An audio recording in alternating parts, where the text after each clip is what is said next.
So guys आज मैं करने वाला हूँ क्लास 10th सामाजिक विज्ञान बोर्ड एग्ज़ाम के मोस्ट इम्पॉर्टेंट क्वेश्चन, क्योंकि ये बहुत ही महत्वपूर्ण क्वेश्चन है। अगर आप इन तीनों प्रश्न को कर लेते हैं तो आप लोग बोर्ड एग्ज़ाम में कम से कम 10 नंबर कंफर्म हो जाएंगे। तो चलिए ये क्वेश्चन किस प्रकार से हैं चलिए देखते हैं।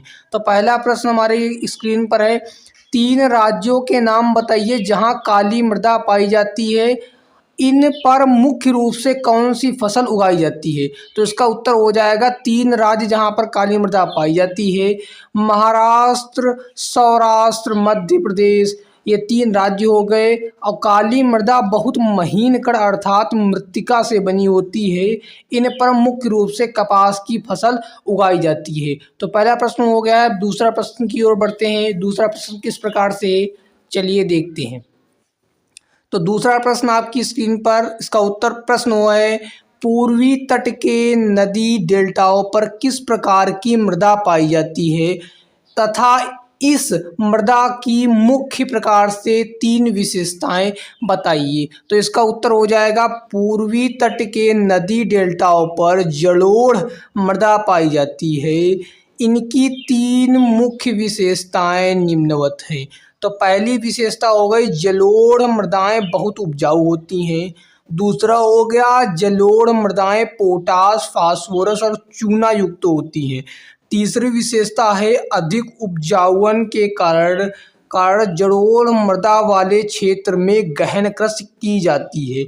तो लास्ट एंड फाइनल प्रश्न देखते हैं, मोस्ट इम्पॉर्टेंट है, इसको करना ना भूलें पेपर के पहले। तो लास्ट प्रश्न में क्या है देखते हैं, पहाड़ी क्षेत्रों में मृदा अपरदन की रोकथाम के लिए क्या कदम उठाने चाहिए। तो इसका उत्तर होगा पहाड़ी क्षेत्रों में मृदा अपरदन की रोकथाम के लिए निम्न कदम उठाने चाहिए। ये लिख देंगे जिससे थोड़ा सा क्वेश्चन होता है कि जो उत्तर होता है वो बड़ा दिखने लगता है। तो ये लिखना आप लोग कंपलसरी कर लें। तो पहला इसकी विशेषता होगी फसलों के बीच में घास की पट्टियाँ उगा देनी चाहिए।